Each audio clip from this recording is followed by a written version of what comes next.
This video was made possible with support from viewers like you.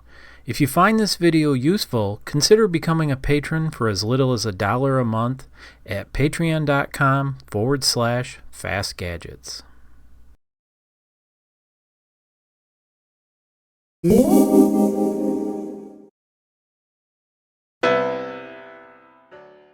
Welcome back, Gadgeteers. Today we're going to talk about an issue that has raised concern in the Linux community in general and also companies that are using open source software, also known as FOSS, in their products. Many now fear that a recent legal battle between a company using Linux in their products and a single developer could greatly impair the adoption and development of Linux. Linux developer Patrick McHardy brought China-based company Genaitek to court in Germany due to an alleged violation of the GNU Public License version 2, known as GPL v2. Genaitek uses Linux for some of its satellite TV receivers sold in Europe by Genaitek Europe. Allegedly, Genaitek provided only a binary of their modified version of Linux. The GPL v2 license requires that any modifications of the Linux source code be made available to the public.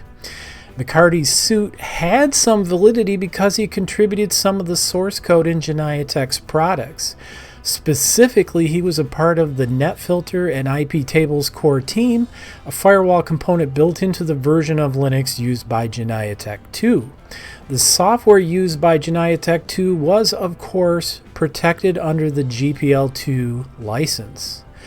The GNU Public License version 2 is often referred to as copyleft, a play on the word copyright. The general concept is that the software designed under GPL version 2 gives anyone the right to freely distribute copies and modified versions, provided the source code of any modification is made available. The idea is to allow Linux on any GPL software to grow and become better by contributions made by many disparate developers.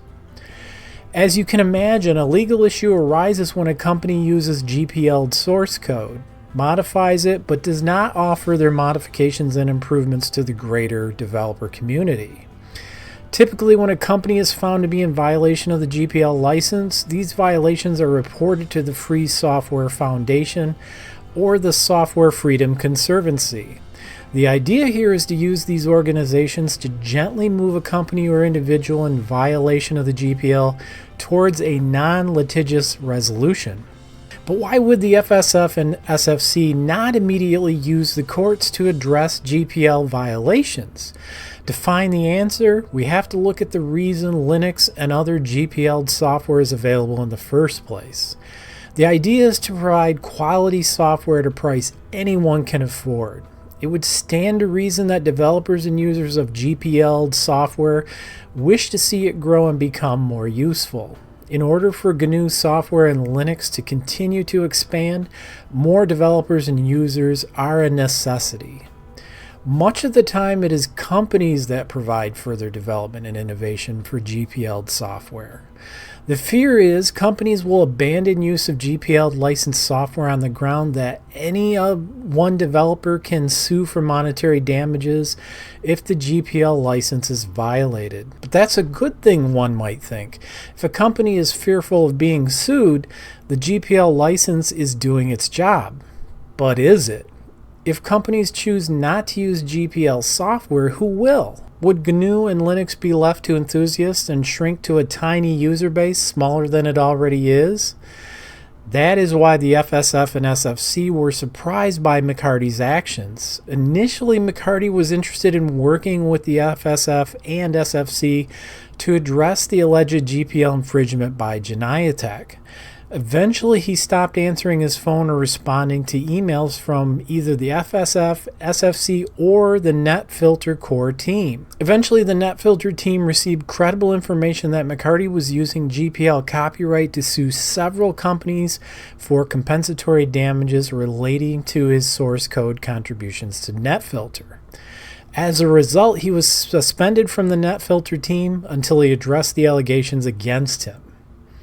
In July of 2017, McHardy made a test purchase of a product sold by Genaitek, and found modified source code in binary form on the device. Genaiatech had not offered the source code to the public as required by the GPL license.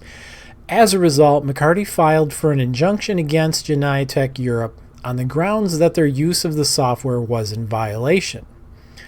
The Court of Cologne made it clear that they did understand the concept of GNU, Linux, the GPL license, and that the concept of co-authorship of Linux, alleged by McHardy, did exist. McHardy overstepped his bounds as a member of the NetFilter development team, a small but important component of the overall GNU Linux operating system. By alleging he was a co-author of Linux, McHardy attempted to put himself in the position of a major rights holder of the entire GNU Linux OS used by Genaiatech. The court dismissed this claim as well as the concept of co-authorship. The Linux kernel development model does not support the claim of Patrick McHardy having co-authored Linux. Insofar, he is only an editing author, not a co-author. Nevertheless, even an editing author has the right to ask for cease and desist, but only on those portions that he authored or edited, and not on the entire Linux kernel. The court goes on to say, the plaintiff, being a member of the NetFilter core team, or even the head of a core team, still doesn't support the claim of being a co-author. As NetFilter substantially existed since 1999, 3 years before Patrick's first contribution to NetFilter, and 5 years before joining the core team in 2004. Additionally, the court maintained that just being a member of a core team or a maintainer does not immediately grant one a copyright over source code. According to the court, McHardy also did not substantiate what copyrightable contributions he has made outside of NetFilter. His mere listing as general networking subsystem maintainer does not clarify what his copyrightable contributions were. In other words, there was no verifiable proof that McHardy had any legal claim to the greater Linux code beyond his contributions to NetFilter. Genaiatech, in its own defense, showed substantial claims that Mr. McHardy was attempting to profit from the court proceedings, as was evidenced by 38 similar cases he had filed against companies in the past. Genaiatech also showed that in one court case, McHardy requested a €2 million penalty. This, of course, is contrary to the desires of the FSF and SFC, which hopes to bring a company into compliance without the use of courts, at least initially. Given this evidence, the court then recommended that it might be better to have regular main proceedings in which expert witnesses can be called and real evidence has to be provided, as opposed to the constraints of the preliminary procedure that was applied currently. Given that McHardy was now faced with a significantly more expensive and time-consuming litigation, he opted instead to withdraw his injunction. He will still have to pay all court costs, including those paid by the defendant, Genaiatech. The FSF and SFC core teams and developers alike were relieved when McHardy decided to withdraw his injunction against Genaiatech. Although Genaiatech is in the wrong regarding their use of GPL software, they were willing to put up a protracted battle that McHardy did not have the stomach for. I, for one, agree with the outcome. If McHardy had been successful in pushing his claims through the courts, many companies would immediately rethink their strategy of using GPL source code. As it is, just the possibility of costly litigation by a rogue developer has soured the advantage that the free and open source software has given. Any good company could and should reassess the risk of using GPL source code in their products. If a company like Genaiatech were to choose to use Windows embedded at a greater expense initially, at least they would know rogue programmers from Microsoft wouldn't be capable of suing individually. We'll leave with a quote from Linux developer Greg Croa Hartman. The community is not out for financial gain when it comes to license issues, though we do care about the company coming into compliance.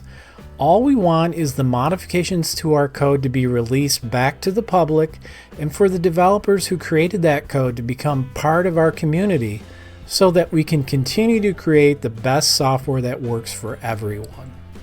Drop me a comment, let me know what you think, and of course, if you enjoyed this video, please take a moment to like and share, and hopefully you'll also subscribe.